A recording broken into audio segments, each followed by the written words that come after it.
All right, I'm live, guys. Well, starting here without Dani for a second. I think she'll jump on shortly, but more so curious if my Wi-Fi is going to hold up. The show I did with Souza last week was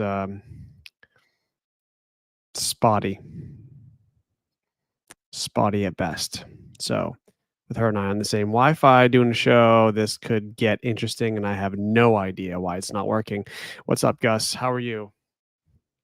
Yeah, the show is Dani's idea, the 10 CrossFit affiliate owner commandments, 10 things that we both think are crucially important, but we didn't cross each other's lists at all. So we both picked 5, and then we're going to do them live in the show, but we'll see if the show even works out. We're going to give it our best effort. Gus's first one: never shit where you eat. Yeah, that could be applied at in many places in life, not just a gym owner. And don't let coaches date members. I've had to have that talk with so many of my staff members over the years. We haven't had too many problems with it, a few incidents, but nothing outrageous. Yeah, my Wi-Fi is like a Dalmatian spotty. No, I literally don't know what's going on. Even last week, I had my computer plugged in with a like 50-foot Ethernet cable I have. So it's hardwired into the back of the modem, and it was still cutting in and out. And I've done plenty of shows, both mine and other people's shows from here with no issues. So I couldn't tell you what's going on with that, but we'll press on anyway. Ernie, what's happening? Good afternoon. Wait, am I supposed to know what this is? What's YPHY? Why? Oh, Wi-Fi. Not with it today. The 10 commandments. Oh, maybe dating. Maybe date, but nothing casual. How do you draw that line? If that was actually one of the rules for your staff, where can you draw that line? Can you say to some? Obviously, you can't. I mean, people try, but could you really say, "Hey, I'm cool with you dating so and so as long as you make sure it's serious. If you guys are going to stick it out, then that's totally fine. But if you guys are just hanging out, then that's not fine." There's no way to make that distinction. There's no way, and you also can't dictate people's personal lives, even if it happens in the business. At some point, if it affects the business, you may just have to draw that line with them and cut them out or make the changes. I would just say the best thing is to be upfront with that. You don't allow it. And if they decide to do it anyway, then you decide how you want to enforce that policy. But it's definitely challenging for sure. For sure. You get to have a relationship with one member a year. Not only do you get to, but you have to. So we could set quotas for the coaches. You must be in a relationship with one member a year, make that member feel special. More than one and you're gone. Oh, look who's here. Hello. You made it. Welcome. I was just telling everybody the internet may not support us super well, but we're going to try our best with it. Wait, what? The internet? Yeah, the show I did last week, I got dropped like 10 times during the middle of the live show. So with both of us on there, we'll see what happens, but we're going to try anyway. Challenging. Gus has already started our 10 commandments, by the way. He already made one? The number one is don't let coaches date members. Oh, I love that one. That's one of my favorites. That's not one of mine. But that's a good one. Okay. Wait, why do we need to switch spots? This is where we always are, I think. What does he mean? I don't know. Not on the screen. Maybe with Wi-Fi. I don't know. Okay, so guys, the 10 CrossFit affiliate gym owner commandments. This was Dani's idea for a show. She wanted to write down 5, and she made me write down 5. And then we're going to go back and forth one at a time and talk about. You're not telling the story, right? All right, tell the story. I don't know. Why can't I hear you? Is your thing like really quiet? I have my mic all the way up. I can't hear you. Hang on. Issue after issue. It's just like says really it's quiet. Working. Okay, hang on. Let's see if I can adjust this. Is this any better? Is that any better? I don't know. I guess it's fine. It just seems quiet. Anyways, can you turn hang on before you go? Let's cure this so I don't do a whole episode in silence. Can you turn up Ernie said he can hear both. Okay, maybe turn up the volume on your computer then. Maybe it's just your up all the way. That's why I don't know how to do it. Okay. audio, whatever, it's fine. Okay. As long as go ahead.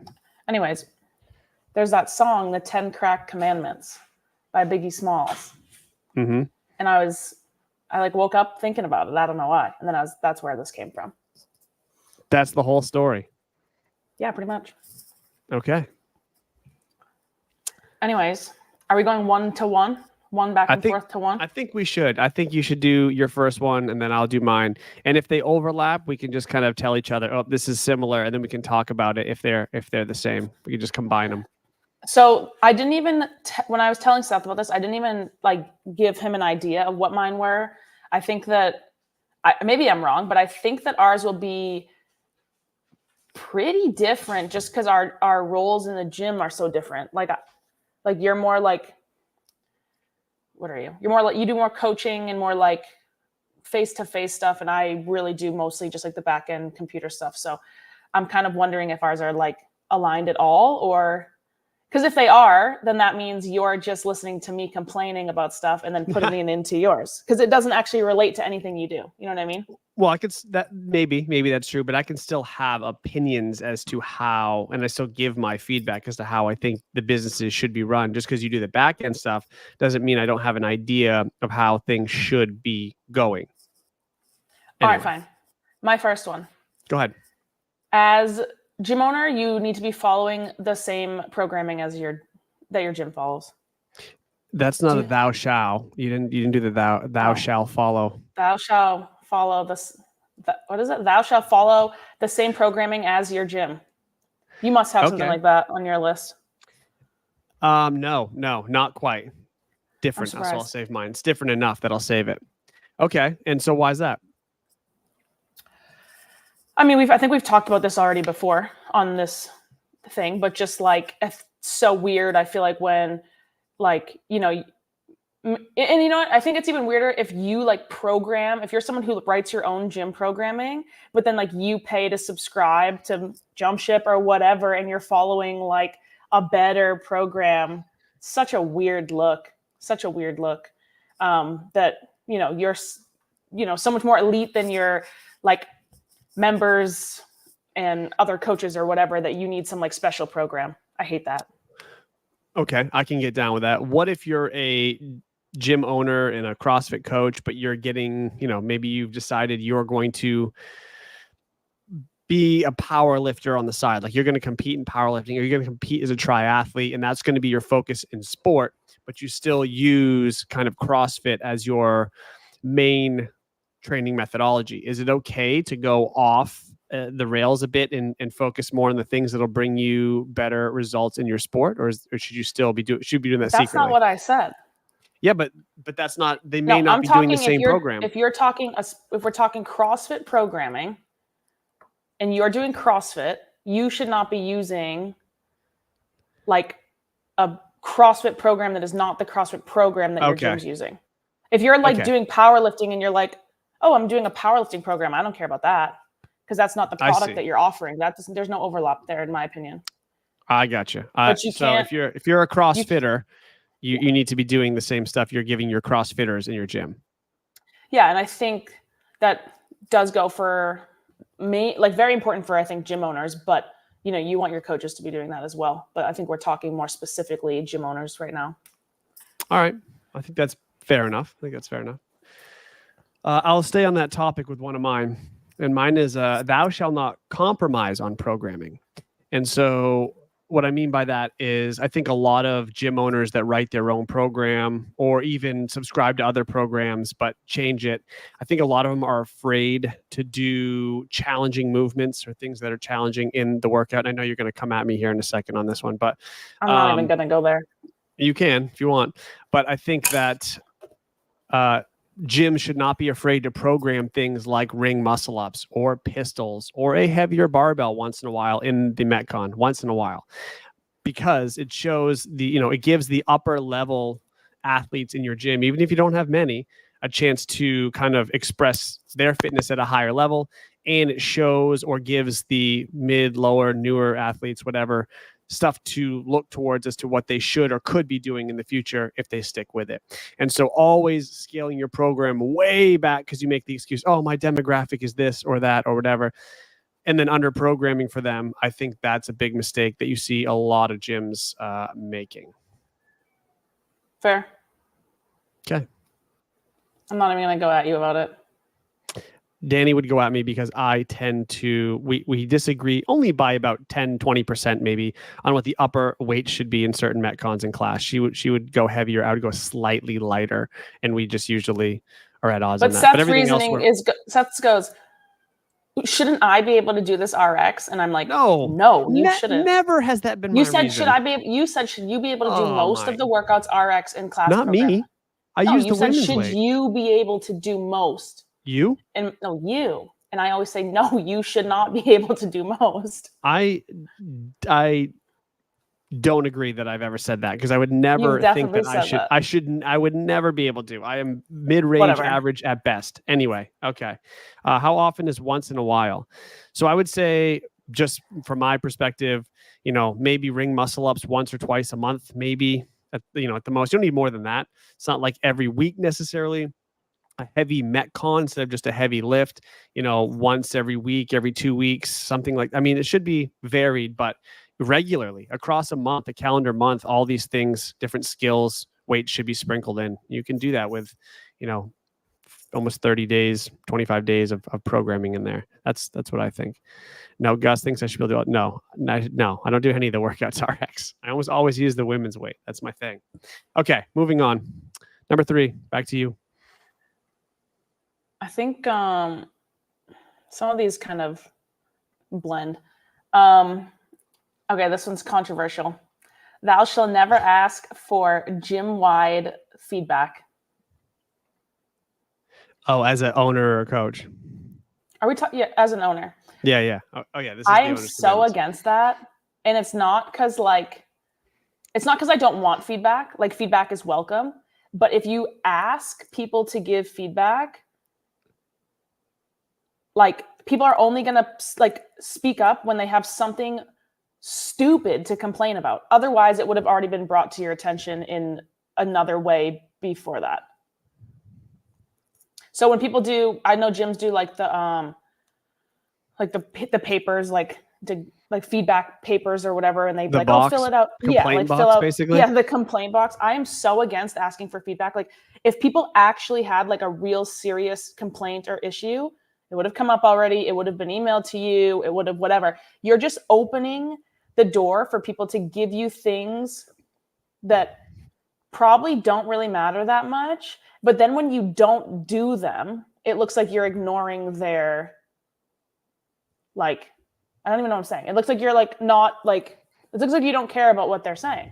Where it's like, no, yeah. I don't care at that moment. In that thing. If you have your finger on the pulse of the community between your coaches and members and things, you will hear the issues come up organically. I think that's what you're saying. And Correct. If they don't come up organically, don't go fishing for shit that you don't need to fish for, basically, because you just okay. I'll expose us. The one we always get the most complaints about for just some of the gyms is not having, some of them don't have a water fountain, a place to fill up water. Oh, and you're about to open a whole can of worms. I know. It's the water, with the filters and all this stuff to provide safe water, we'd have to punch holes in the walls and remove plumbing and all this crazy stuff to put this water thing. And I always just say, I'm like, guys, just bring more water. Seth and I go into these gyms every day and we just bring water. If you run out of your bottle and you don't have a place to fill up, just bring 2 waters. If that's what you need, it's just such a thing that just in my opinion, if we installed it, it's just going to break. Then the filter's going to be bad. Then this is going to happen. Then this is going to happen. And it's just not going to work anyway. So I'm just it's not like we're saying, okay, we're not providing water and you're only allowed 1 16-ounce bottle of water during class, and then you must purchase water. It's not like that. Well, we do provide water. Anyone can have tap water anytime. There's no shortage of water available. Oh, well, you don't have to, but other people can. But that's the point. No one wants to drink that nasty tap water, but it's just just bring more water. Just bring more water. And then the Phoenix water fountain thing exploded on the floor, and it's just crazy.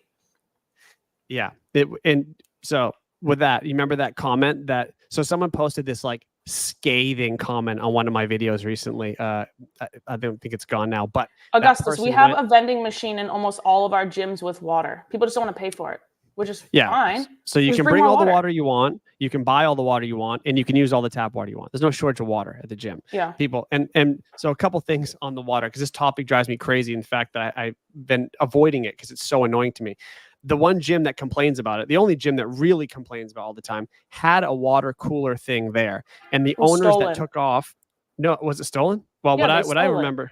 They Oh, stole it, and then have. they tried to charge us. Remember? Right. So they rented that. And then they took off, and then we got stuck with a bill, which I don't think we paid, for thousands of dollars for this water cooler that they brought in there. And then all the members were mad that the water cooler got taken or revoked or whatever. And then they wanted it back, even though we weren't going to pay a backlog of thousands of dollars that this other owner stuck us with. Anyway, we also had no idea that it wasn't like our machine, the gym's machine. Right. So back to that comment. He's finding every video with me on the internet, and he's posting. Remember that long comment that got left? Yeah. He's posting that scathing message over and over again on all the videos of me online. I don't know who it is. Someone made an anonymous account. Not even in our Watify. No, yeah, whatever. But they're just trolling and trolling. And the water thing's the biggest issue that they keep talking about. It's blowing my mind. But yeah, so someone's out there just like trying to come at us, saying this crazy shit. Anyway, whatever. They're always saying that like we're greedy for not like, again, blasting holes in the walls and rerouting plumbing on a building that's like falling apart.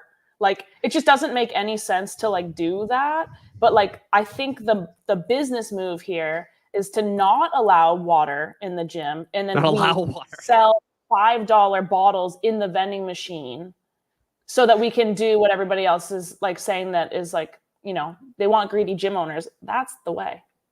So $5. That's cheap. If you had to go watch like a professional sporting event, it's like $11 for a bottle now. We'd be letting them off cheap with $5. The reason we just went down this road is because anytime that there's like if we asked for feedback, which we like don't put like feedback cards out in the gym, but like if we did, everyone would be like, oh, we need this like water thing or this like filtered thing or this like whatever. And it's just like, just bring more water.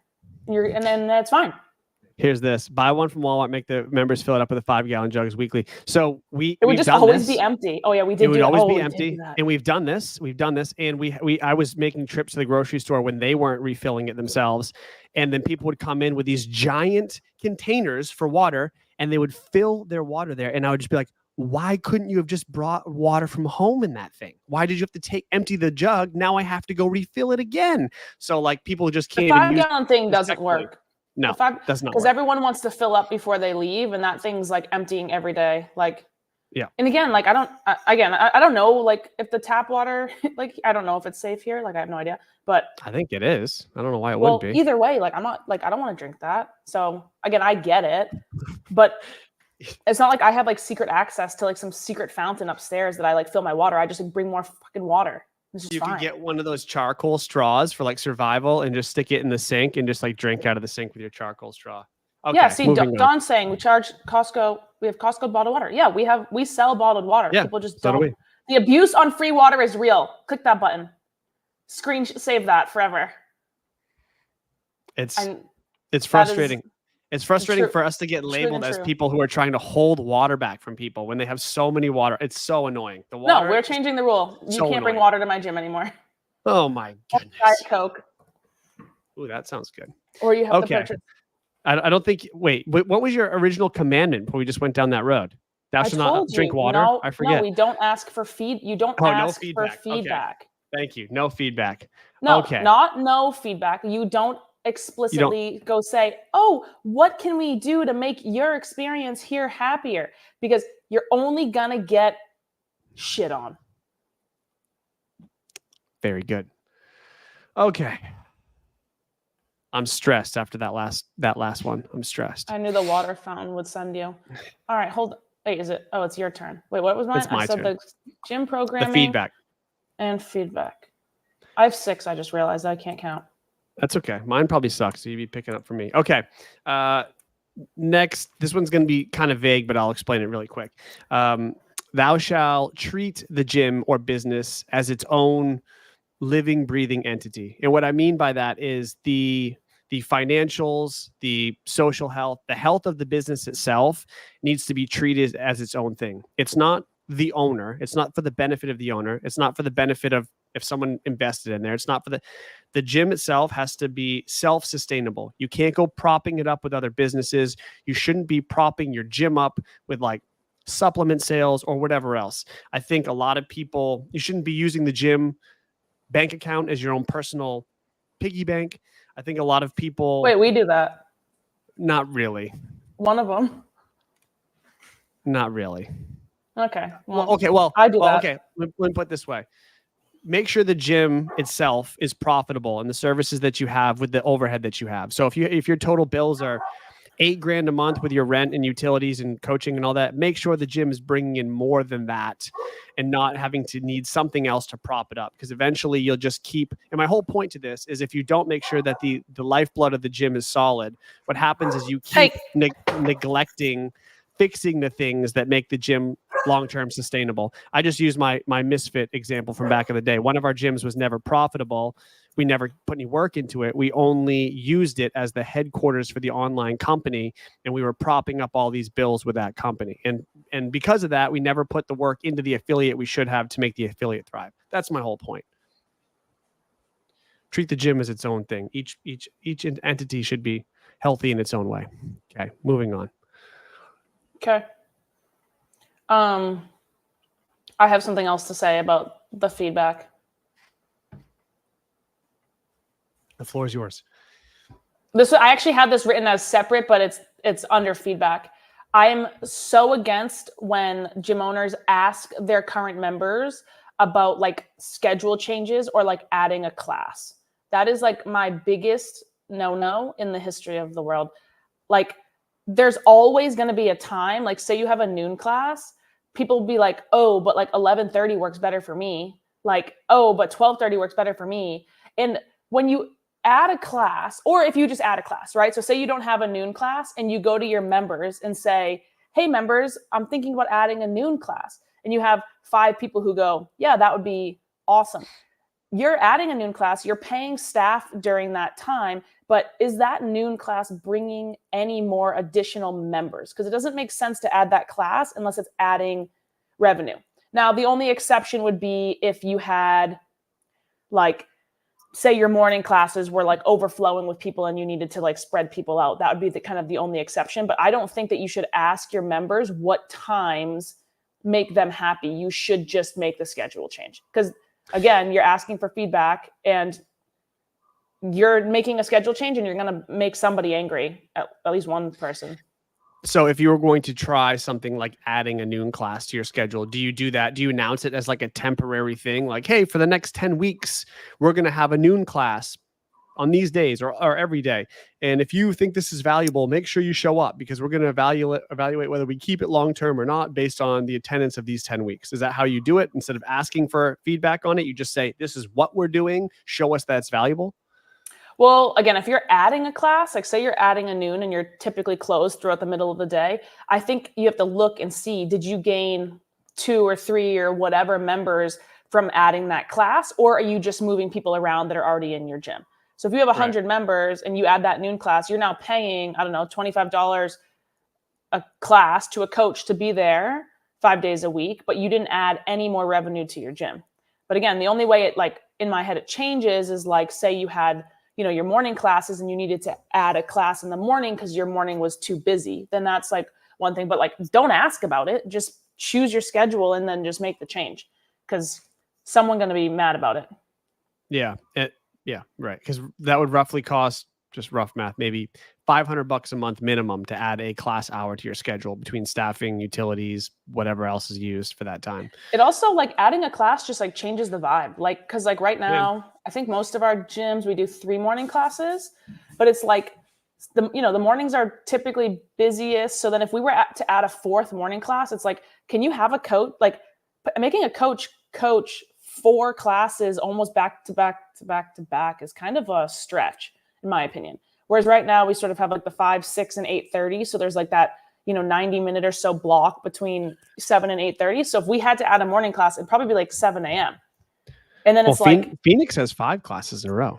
but we have 2 coaches who share those. Right, right, If right. we added it to Kailua, like we don't have enough staff to go 2 and 2. We also don't have enough members that it would, like you said, it kills the vibe. It's more fun when the class is packed and overflowing and people are like throwing down together than 2 people showing up for class. That's like a vibe killer in a big way. Well, again, my point is that still goes to the feedback thing being like, if you have schedule changes, grip it and rip it. Yeah, I'm with you. Kenneth, you need a graphic with each commandment. Yeah, this is a super low budget show. When we get our executive producer to make that stuff, we'll have that. If any of you want to do it, make our graphics for free, you can do that. It's coming. It's coming. Yeah, we need a volunteer producer.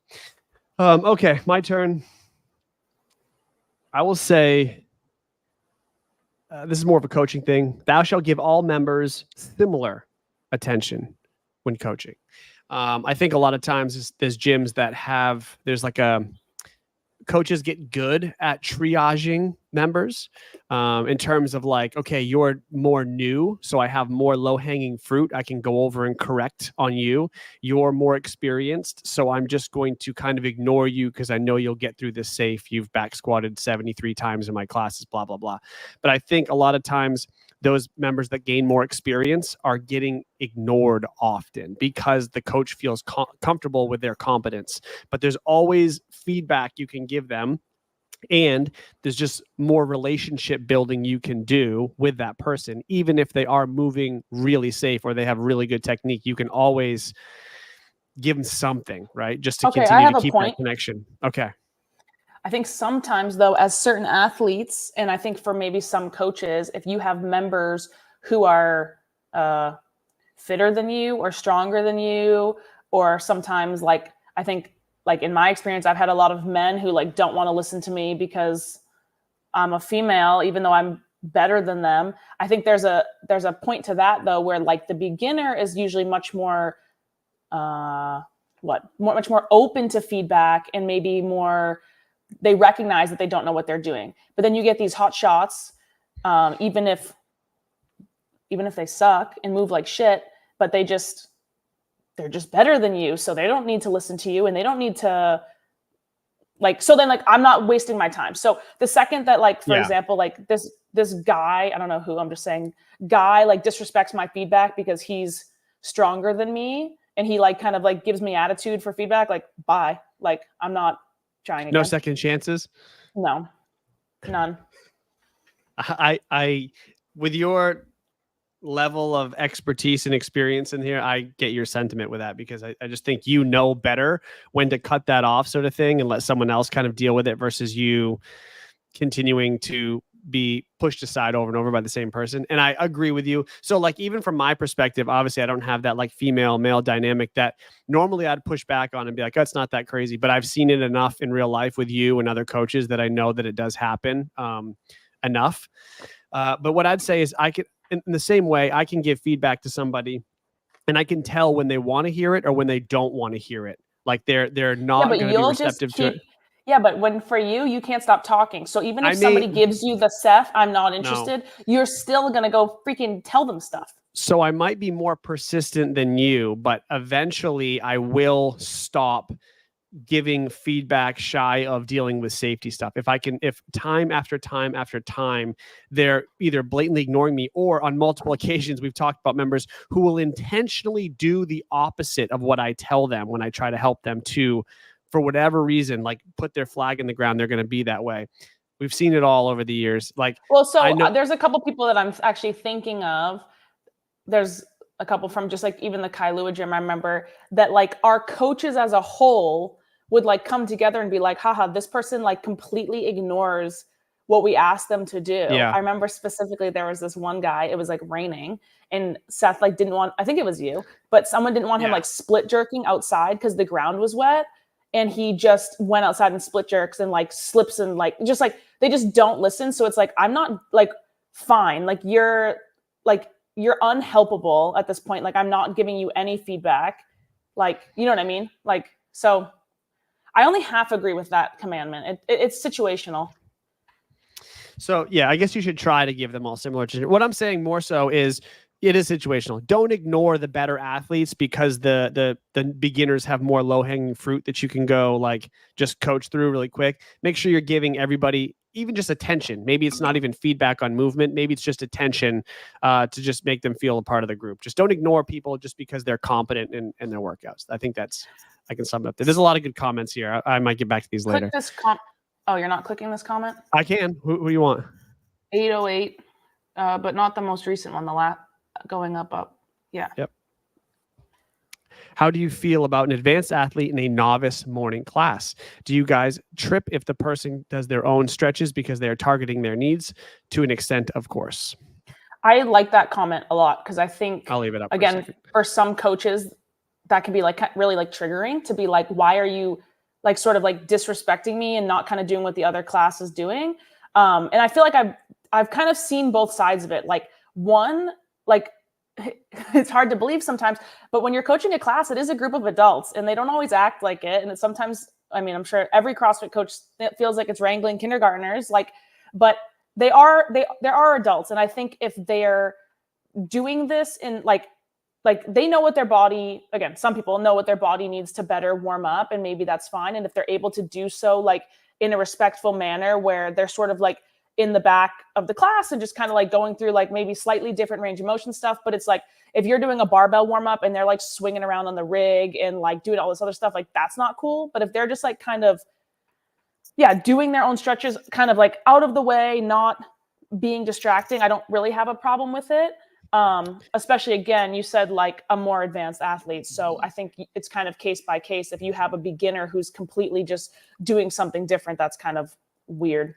But so to make an example, if you had a class wasn't like over, a reasonable size, and some person who you know regularly because they've been an athlete for a while, they're pretty good. They completely don't even go to your whiteboard briefing. They warm up on the side. They're out of the way while you do your warm up and your teaching and everything. And then before the Metcon or whatever, they get set up and they jump in with class and they fit into everything. I think that's a little too much. And we do have people who do that, but I think it's like, if you're participating in class, like you go to the whiteboard, like even if you and I do class, we're generally like at the whiteboard unless we're like late, which I often am. But like, they should be at the whiteboard just more for logistical reasons, like just knowing kind of like what's going on, if like there's any changes to the workout, things like that. But if there's like if they're doing a slightly different warm up because that's what their body needs, like I'm not opposed to that. And it's like, again, like I think there's always been this sort of like when adults are late to class that they were like given like burpees as a penalty. Like I hate that. Like these are like grown ass people who like aren't trying to be late, but probably had like something come up at their house or their kids or their job or whatever. It's like they're adults. Like you don't have to treat them like kids, even though sometimes you should. Yeah, I had what was it? That one of the free Saturday classes we did. I had a woman come in almost halfway through it. We literally did the warm up, did all this movement prep, whatever, got everyone ready, started it, and she walked in. Oh, I thought the class was at 8:30 instead of 8. And she's like, I'm like, whoa, you can't just jump in. Like, you're gonna hop on the bike right there, take the bike out, sit there for 5 minutes and pedal. I'm gonna get everyone else going. I'll come back to you. And then I got her in later rounds to work her through. And she got through the class and got a workout. I didn't try to like. That's really different though. Like I would be annoyed about that, but like because that's the extreme. That's not different. I mean, she made a mistake.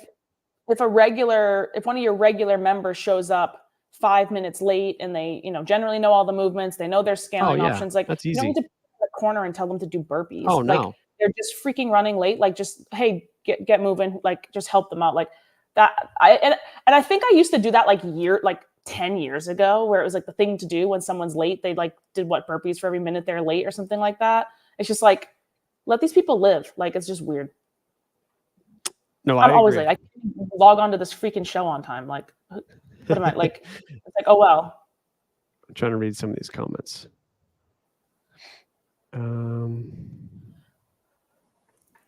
Yeah. Okay. What were we talking about? Let's see. We were on my thing about giving members similar attention, and then I don't know if you dropped another commandment on me because we don't have a graphic like Kenneth wants, so we can't even keep track of where we are.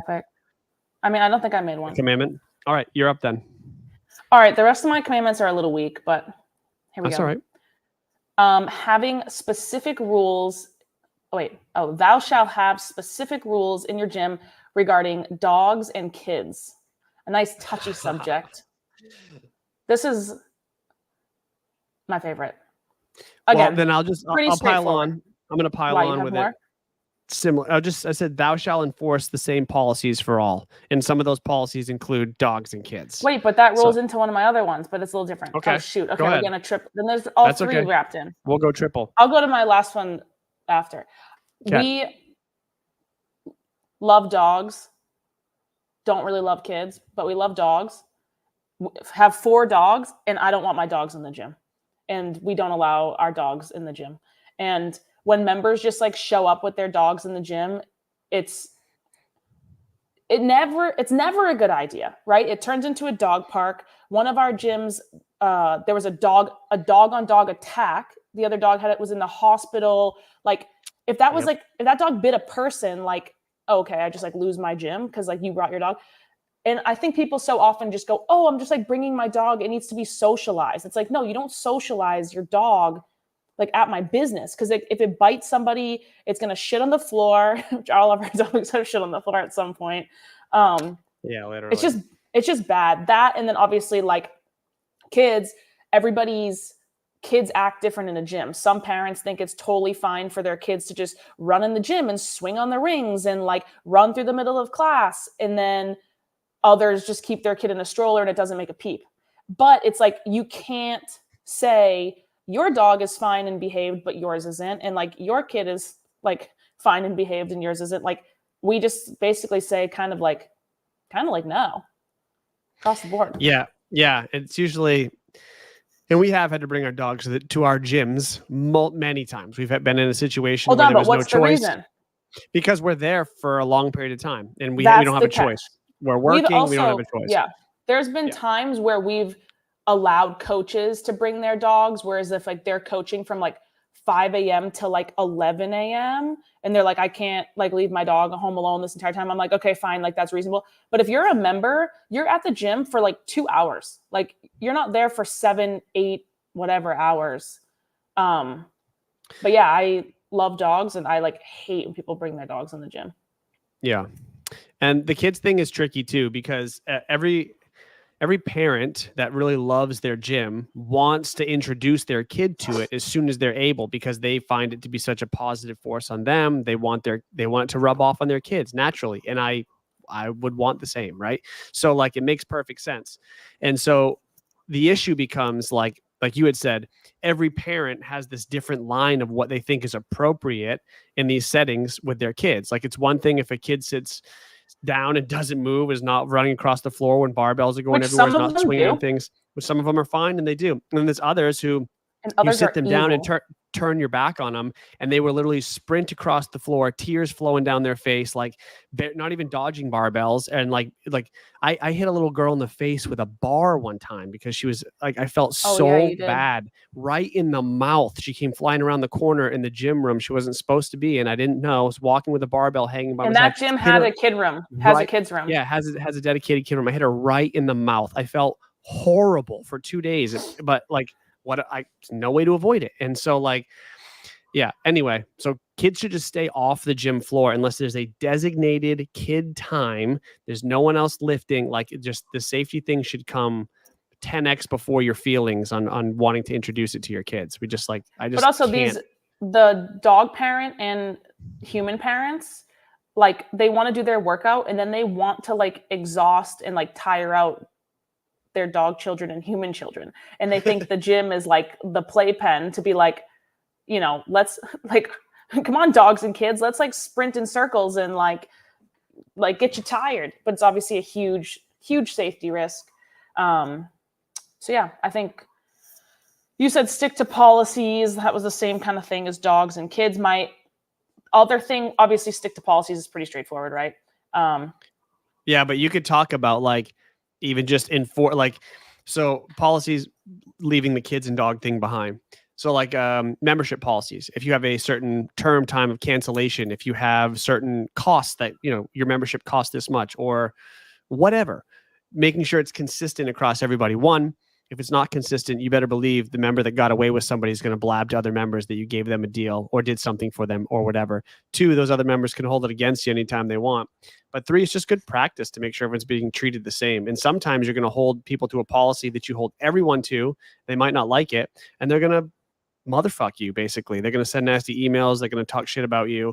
It's happened to us so many times. It's crazy.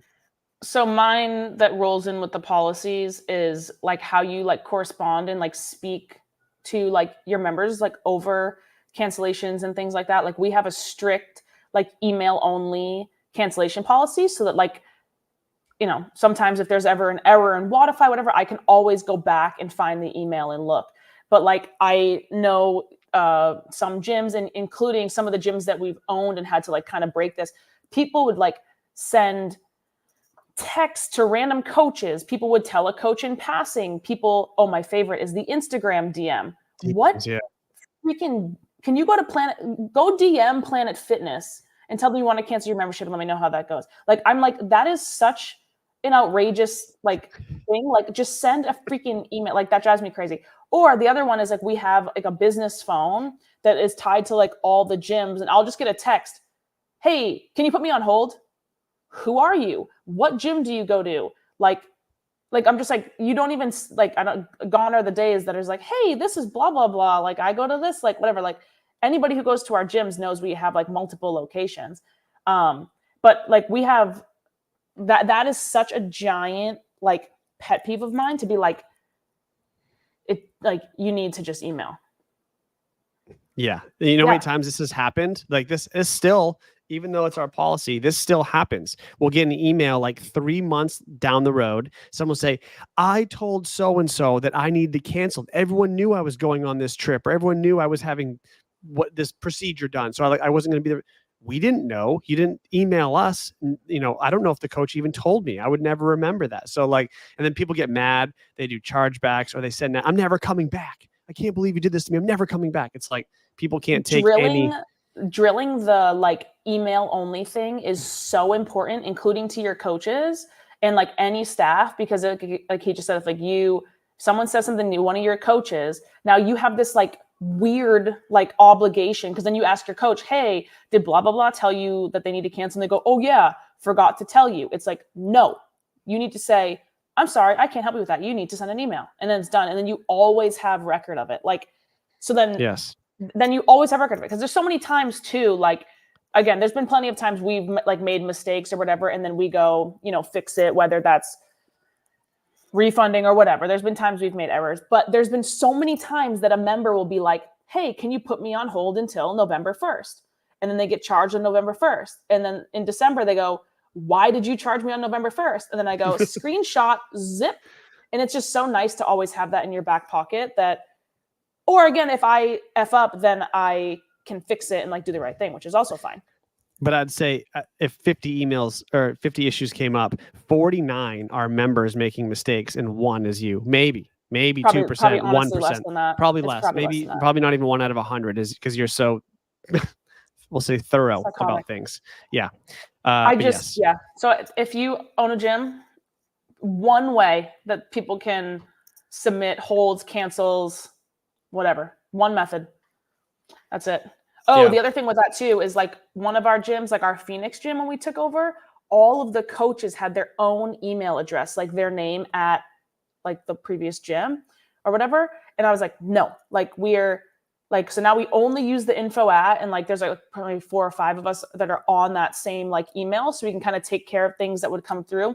But like that would be a problem, because like someone would get an email about a random coach that like doesn't even know how to, like Seth would get an email to cancel someone. He doesn't even know how to log into Wodify. And then he's irresponsible and not going to take care of it. Please. Come on. But I'm not going to take care of it, but I can log in. But so like, what good is it going to do to me that someone's like emailing Seth or another coach that I like, you know what I mean? I'm just like, no. So we have one email address, like, and then that's just how it is. Okay. All right. I don't even know what number we're on of our 10. Well, you blended all of mine, so they don't exist. I have one left, and it's okay. Still Why don't you do your last one, and then I'll throw my last ones out there. Mine's still the same because it's all wrapped up, but it's no. Thou shall never give discounts or more importantly, membership trades.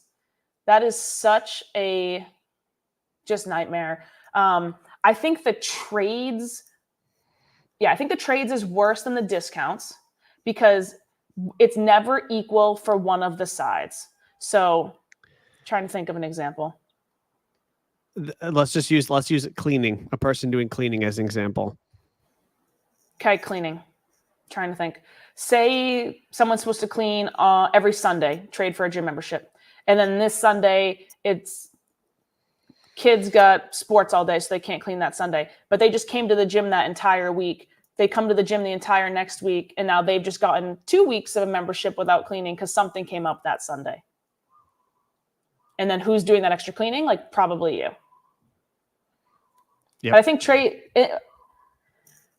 I guess discounts is bad too, because people who have discounts, like they can't keep their mouth shut about it. Like they can't not go tell every one of your other members that they have a special discount. So discount, but I hate trades more. I'm more anti-trade than discount.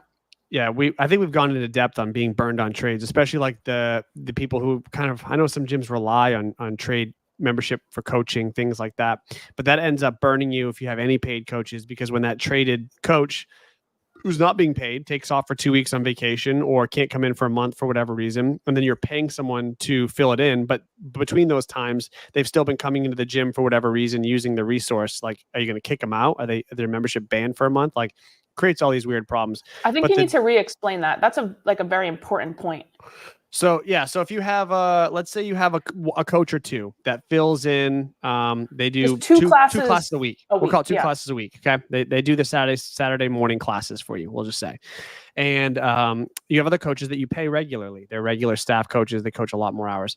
And for whatever reason, that person that coaches Saturday, they can't come the next 2 Saturdays. They have other obligations. This is happening. So they tell you, they give you notice. That's great. But you have to find coverage, and your coverage is probably paid, right?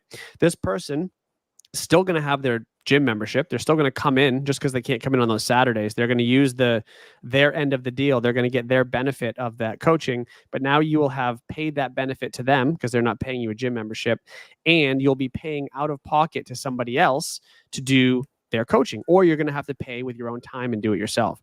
And so there's no way to regain that value back from them if they take off. Maybe they can cover classes for somebody else down the road, but likely the other people don't want their classes covered. They want to make their money, or they want to keep their hours. So when you do that sort of trade, a lot of times, actually not, I would say every time, eventually you're going to lose. At some point, it's not a matter of if, it's when. You're going to lose on the trade.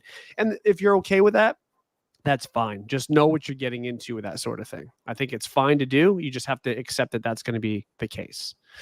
Shoot. And then I had an issue with discounts. I'm trying to think what the heck it was. There was the discount thing is like, where do you draw the line? So like even what a first responder used to be, like CrossFit was big on first responder discounts, like every affiliate back in early. Go ahead. We do a discount for that. We do like a $5 or $10 discount for that. I was more thinking like personal discounts. Oh, yeah. Well, let me just give my point on this first responder one. Everybody will try to blur the line as to what a first responder is, or my husband's a first responder, or I'm a retired first responder. And then you have all these people who are asking for this discount, and the people that you say no to are going to be offended in some way. And the people that get it are going to talk about it. So there's just like, it's no winning. You're not getting anything from it. And the $10, $15, $20 off the $200 membership probably isn't make or breaking that person's decision to sign up or not. On a rare occasion, it might, but not regularly. So just don't give the discount anyway. Or if you do, make it a freaking flat rate and just have your rules real simple and be ready to fight someone on it if you have to. Or give it to everybody. It's up to you. Maybe you built, whatever. What else are you going to say? I was more kind of specifically meaning like friend discounts. Like kind of stuff like that. Either like a friend discount or, we've had. I think sometimes it can be tempting when I'm trying to think of that deal that lady tried to like make up. She was like, "Let me pay $100 a month and then charge my card $10 every time I actually come in. And then I'll probably be paying more than what your membership is. I was like, who the heck is tracking that? Like, I was just like, huh? Like, who, like, just like, but like, just coming up with these like weird, and again, it's kind of like, at first you're kind of like, oh, like, should I just like take this person's like money and like just kind of like add the new member? But it's like, now you're creating all these like weird like things to like keep track of and stuff. I remember this. I don't know why this is stuck in my head. I think I was just so thrown off by it. When we had the gym in Deerfield Beach in Florida, I remember we were getting people coming in as we are kind of like, whatever. So some woman comes in and her friends were all at the gym and she's like, oh, I'd like to talk about membership rates. I said, great. And she like walked in the back office and like wanted to talk to me about it. I'm like, okay. And she sits down and she just looks at me and she goes, I want your best price. And I was like, best. It's Yeah, here are the rates. Like this is 2x full unlimited. Like here are your rates, but what's your best price? I'm like, I know you're giving somebody else a better price. What's your best price? I'm not going to sign up unless she went on and on about it. And I was so just like, I'm done. I don't want you as a member anyway, because this is how it's going to be every time I have to deal with you about something. I'm like, sorry, this is it. And then she like stormed out on me and I was like, wow, that was crazy. But yeah. I don't know why that triggered me. Something else I just seen kind of in the comments is about like founding members discounts or like whatever. Like I think if you're gonna offer like a broad discount, like a founding members discount, or if you're gonna run like a promo, that's fine. But the catch is that you never say that it's like a grandfathered rate. That is where you bite yourself in the freaking ass. Never say that it's a permanent. It's not. It's just, oh, you can have the founding rate, but like, yeah, you're still subject to like, the rate increases. Maybe they're smaller than like, don't ever say it. Like there's CrossFit gyms that have been around for 10 years and their membership started at $60 a month. Like, and I'm sure back then everybody had a grandfathered membership rate. Like doesn't work. Yeah, so that also tricky. Falls into discount. But I don't think it's bad if you do like a promo where it's like, 3 months you get a discount or something like that to like bring new members in. I don't think that's like that big of a deal, but just to help get some people in the door. We don't have to go down this road either, but then why would you start bringing it up? Just because that's a weird thing to do. We don't have to go deep with it. Lifetime members, people that sell the lifetime memberships, and the amount of issues that causes, the amount of issues that cause down the road. You could figure it out. I don't have to talk about it. You could figure out why selling somebody a lifetime membership would become a major problem at some point for you. Okay. I guess the rest of my commandments here. Let's see. I think I did all mine. I did 4. The only one I didn't talk about, my 5th, is thou shalt hold yourself to the same standards you hold others to. And you don't even squat to death. Are you talking about you or someone else? Me and you and every gym owner. I do squat to death. That's so rude. I didn't used to, maybe because I had tight hips, but I worked on it. Did I not work on that? Jeez. Anyway, my point with that. Thanks a lot. I feel like this show is just about attacking me. It's just bold when you like. I'm trying. Do I not try? No, you do try, but does the rep count or not? They do these days. They do. Maybe at one point I was a little. At one point, rough. It was not even close. At one point, the lines were blurred, and it wasn't for lack of effort. Just anyway, and yeah, it's not just movement standards either. It's just the way that you hold yourself accountable. Like, for example, if you're the type of gym owner or coach who, is really preaching health and wellness and trying to do, nutrition challenges and talking about CrossFit and all this, but you're also the same guy going out every Friday with your members, getting hammered, eating like fried food at the bar. Like that's a tough image to uphold. Or this kind of goes back to the programming issue you talked about. You're doing something completely different in programming than the rest of your members. You expect them to do one thing, but you do another. Or maybe you're just never working out. You just don't work out. And you let all your, you're there coaching members and you just don't do anything for yourself. And I've even fallen into that for periods of time for different reasons. But trying to hold yourself to a good standard, I think as a leader, I think it should be, Wait, the way what it was goes. The commandment? Hold yourself to the same standard you'd hold others to. That's fair. Augustus is saying show a squat right now. Think I could squat to depth without warming up? No. You're not able to see it. That's pressure. His problem is that his knees shoot forward. It's not even you can't even see it. Like, what are you doing? You won't be able to see. I just said that 10 times. You're not able to see. Look at this. It's gotta be. It's gotta be depth. Okay, sit down.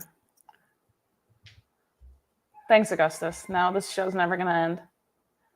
You do not even squat like that normally. That is bullshit. That's not what he can't get up out of that. Look how rounded his back is.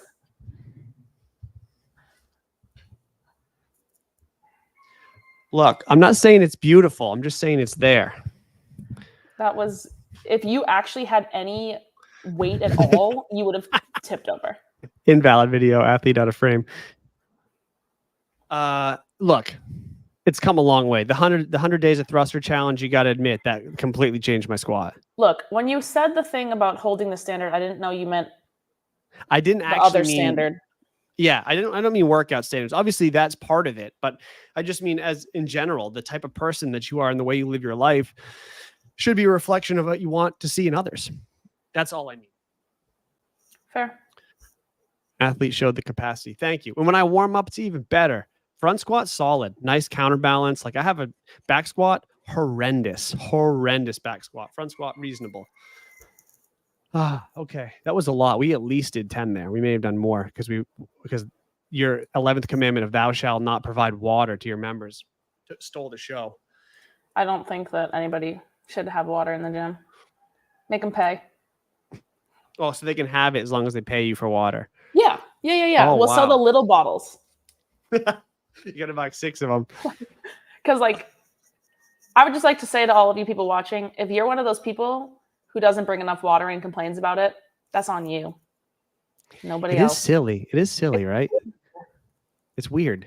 It's so weird. I got to be there for like 6 hours. I bring like the big Yeti gallon jug thing. Like why and wouldn't it's just you like be prepared? fine. And then we just bring enough water and it's just like fine. And if you don't like it, you have all the tap water you want. Anyway. Crazy. That comment, people are going to find it. They're going to go search for it. That comment, we promote slave labor in that comment. Don't give water. There's other things too. Pretty wild. I would love to know who the disgruntled member is that's signing up anonymously, spamming us though. I would love to know. It'd be really funny. It had to have been somebody who was like asked about the water thing. And their biggest, one of the biggest complaints, and this is a normal Hawaii issue. It's just the way it kind of is. It says they're not even local. So a lot of people don't appreciate the fact that we've opened a business in Hawaii, but that's kind of the way it goes. And so if you think about the CrossFit gyms on island, the complete majority is not local.